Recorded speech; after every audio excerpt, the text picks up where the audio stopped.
9টা 40-45 হবে এই সময়। এবং ওরা প্রথমে আসলো, এসে বলতেছে যে এখানে কি হয়, অফিসটা কার, এরকম কথা বলতেছে। তো এক পর্যায়ে আমার ফোন টোন ওরা নিয়ে নেয়, 2টা ফোন ছিল, 2টাই ওরা নিয়ে নেয়। এবং আমার সাথে আশিক ছিল, আরও আমার অনেকেই ছিল, ওদেরকে বের করে দেয়। আর একটা ছেলে আছে মিরাজুল নাম, ওর কাছ থেকেও ফোনটা নিয়ে নেয়। ফোন টোন নেওয়ার পরে আমার ব্যাঙ্ক অ্যাকাউন্ট যেখানে যা আছে বিকাশ সব লগ ইন করে। ওরা লগ ইন করার পরে বলতেছে তোর ব্যাংকে এত টাকা ট্রানজাকশন হয়, তুই কি করিস, তুই তো জোয়ার ডিলার, ঠিক আছে। তাই বলে ফোনে আমার এই অ্যাপসটা ডাউনলোড করে, ঠিক আছে। ডাউনলোড করার পরে বলে যে তুই অ্যাপসের পাসওয়ার্ড দে মাদারচোদ আর লগ ইন কর। আমি অ্যাপস জীবনে প্রথমবার দেখলাম। বলার পরে বলছে যে না, তো তুলে নিয়ে যাবো, এরকম করে ভাবিনি। দেখানোর পরে এক পর্যায়ে সবাই যে সব ভাই ভাইদের সব চলে আসে। তারপর মানে মিথ্যা টাকা শুরু করে, বলে যে আমরা এখানে ওই কারণে আসি নাই, আমরা এখানে এক অনুসন্ধান করতে আইছি।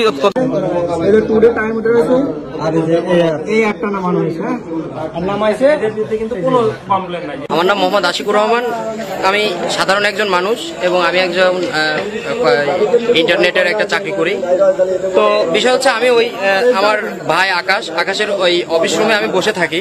হঠাৎ করে ইতিমধ্যেই দেখি যে কিছু মানে পোশাকবিহীন পকি টকি এখানে রেখে আমাদের ওখানে আসে, ওই অফিসের সামনে আসে, এসে জিজ্ঞেস করে যে এখানে কি। আমি বলছি আপনি কে।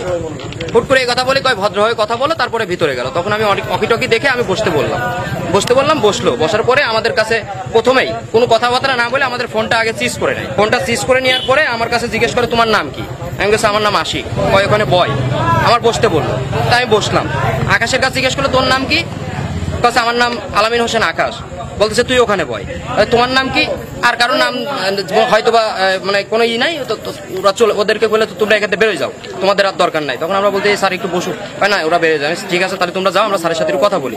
এই কথাবার্তা বলতে বলতে হঠাৎ করে একটা ছেলে, এই ইমরান নামের, ওদেরই ফোর্স, ওই ছেলেটা আমাদের ফোনটা যখন নিয়ে নেয়, 6টা ফোনেরই এই রেডি অ্যাপস নামের কি অ্যাপ জানি না, এই অ্যাপসটা ইনস্টল করে আমাকে বলে যে এখানে হচ্ছে এই কি পাসওয়ার্ড দে। তা আমি বলছি ভাই আল্লাহর কসম করে করছে, আমার মায়ের কসম, আমি এই অ্যাপ সম্বন্ধে কোনো কিছুই জানি না। কয় স্যার আমরা পাইছি। ও 2টা অফিসার ছিল, ওদের সাথে 2টা অফিসার ছিল। ওই অফিসার বলে যে এই চলো হয়েছে। তো তখন বলতেছে না স্যার কিছু পাওয়া গেছে। কি তথ্য পাওয়া গেছে?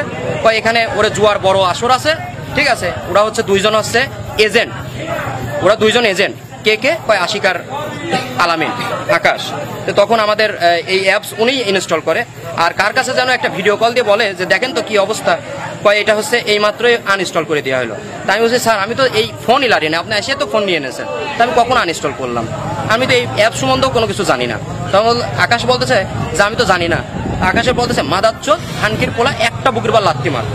ওই ইমরান নামের যে ফোর্সটা আছে, ওই সিনিয়র অফিসারদের সঙ্গে আইছিল, কিন্তু ওনার কাছে কোনো পরিচয়পত্র কোনো কিছুই নাই। আমাদের স্থানীয় ভাই বিরাদাররা ছিল অনেকেই, তারা জিজ্ঞেস করছে যে আপনার কাছে কি কোনো পরিচয়পত্র আছে, আপনি যে একটা পুলিশের কোনো পরিচয়পত্র। কয় না আমার কাছে পরিচয়পত্র নাই, আমি রেখে দিয়ে আইছি।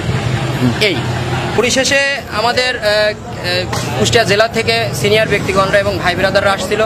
তারা এসে এসপি সাহেবের সঙ্গে কথা বলছে, ডিসি মহোদয়ের সঙ্গে কথা বলছে এবং ডিবির মনে হয় ওসির সঙ্গে কথা বলছে।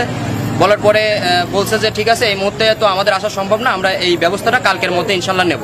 এখনো ব্যবস্থা নিয়ে নাই, তবে আমাদের সিনিয়র ব্যক্তিগণরা আছে, তারা বললো যে কালকের মধ্যে আমরা ব্যবস্থা নিয়ে নেব। না তাদের কোনো মাত্র কেউ কিছু করিনি। না হলে তো আমরা একটা মানববন্ধন ডাকবো। এরকম হলে পরে তো প্রত্যেকটা জায়গায় হবে। আজকে আমার হয়েছে, কালকে অমুকের হতে পারে, পরশু তো আপনার ওদেরও হতে পারে, তাই না? এরকম তো হতেই থাকবে। ডিবি যদি এরকম আসে হুটহাট করে, কোনো সিভিল পোশাকে, কোনো পোশাক নাই, পোশাকবিহীন হয়ে জায়গায় চলে আসবে, তাহলে তো একটা মানুষের হয়রানি করা। আইডি কার্ড নাই, আইডি কার্ড বিহীন ভাবেই চলে আসে। আমার দোকান খোলা ছিল, আমার পাশ দিয়ে গেল এবং বললো যে এখানে চায়ের দোকান, এই কথা বলে আমার পাশ দিয়ে চলে গেল। এই মার্কেটটা আমাদের, এখানে যেসব ছেলেবেলে থাকে সব আমার রুমেই থাকে। নিঃসন্দেহে একটা ভদ্র ছেলে, সবাই শিক্ষিত, কেউ লেখাপড়া করে, কেউ এদের আর্নিং সোর্স যেটা ব্যবসা করে, আইটিতে কাজ করে। যেহেতু পরিচয় এদের সঠিক পাওয়া যায় নাই, এদের নিঃসন্দেহে আমরা পেপার পত্রিকায় বা টিভিতে যেটা দেখি যে ভুয়া ডিবি পরিচয়, ডাকাতি, ছিনতাই, এরা হয়তো সেই চক্রে একজন হতে পারে। এদের বিরুদ্ধে আইনগত ব্যবস্থা নেওয়া অত্যন্ত জরুরি, যাতে পুলিশের প্রতি জনের আস্থা আগের চেয়ে অনেক ভাবে ফিরে আসতে পারে। এটা প্রশাসনের দায়িত্ব নিয়ে তদন্ত করে ব্যবস্থা নেওয়া উচিত। আমি যখন এখানে আসার পরে আমি ওই চার দোকানে ঢোকার পরে উনি আমাকে ডাক দেয়, চার দোকানে আমার ডাক দেয় মহিলা যে মনে দিকে আইতো। তখন আমি কি হয়েছে, আমি এড়িয়ে যাই। তখন তুই কথা বুঝতেছিস না, জরুরি ডাকতে দিঘাই। তখন ওর দোকানে ঢুকলাম, কি হয়েছে এখানে 4টে লোক আসছে, 4টে লোক এসে আমার দোকানে বসার পর চা অর্ডার দেয়। চা অর্ডার দেওয়ার পরে আমাকে বলে যে এখানে কি কোনো সিসি ক্যামেরা আছে না? আমি বললাম যে হ্যাঁ আছে। উনি দোকানদার বলতেছে আছে, ওখানে আছে, এই পাশে আছে। তারপরে ওনারা চা খেয়ে উঠে দুজন ওদিকে যায়, দুজন এদিকে আসে। আসার পরবর্তীতে আমার উনি যখন রেজাল্ট দিই তখন আমিও এই পাশে চলে আসি। আইসা আমি ওখানে ঢুকতে যাওয়ার পরে আমার কোনটা একদিন বলতেছে ভাই ওখানে যান না, ওখানে প্রাইভেট কথা চলতেছে, ওখানে প্রাইভেট কথা চলতেছে, প্রশাসনের লোক আসছে। আমি তখন এক পর্যায়ে রাগি যা, আমি তো রাগিত মানুষ, এখন কিসের প্রশাসন, কিরা প্রশাসন আছে, কোনো গাড়ি মারিয়েছে কি কিসের প্রশাসন, হ্যাঁ ফাইজলো নাকি কিরা দেই। তখন আমরা হাত মাই ধরে, ভাই যাওয়ার দরকার নেই, কথা বলতে বলুক, আপনি আগের দিকে ওরা কি বলে।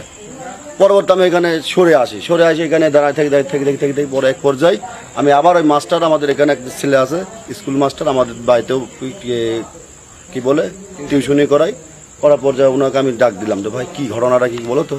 তখন বলছে ভাই আমি তো ভিতরে বসছিলাম, যাওয়ার পূর্বেই বলতেছে যে তোমরা এখানে কি করো। তখন আমরা বলছি আমরা এখানে কাজকাম করে একটু সময় কাটাই, আমাদের তো সময়ের দরকার, সময় এখানে কাটাই। এই বলার পরে আমার ফোন সব সিজ করে নাই, সবারই ফোন যে গেছে সবার ফোন সিজ করি নাই। এর পূর্বে আমি তখন আমাদের বের করে দেয়, আমরা বাড়ায় আসি, আর ওখানে আকাশ এবং আশি ওনাদেরকে ওখানে বসাই রাখে। তো ওদের সাথে এক পর্যায়ে কি আলোচনা চলতেছে হয় আমি তো আর বলতে পারতেছি না, তা আপনি এখন যান না, পরে জানাবো না। আমি তখন বিষয়টা কিন্তু মাথার মধ্যে আমার খটকা লাগতেছে, কারণ আমি কিন্তু ওই পাশে একটা নিউজ শুনে আসি। তারপর আমি শুনি আমি এই পাশে আসি, আমি হাঁটা মানে আমার মন টানতেছে যেখানে কিছু একটা ঘটতেছে। আমি হাঁটাহাঁটি করতে এই মধ্যে দেখি যে এই সাংবাদিক শাহিন ভাই চলে আসে।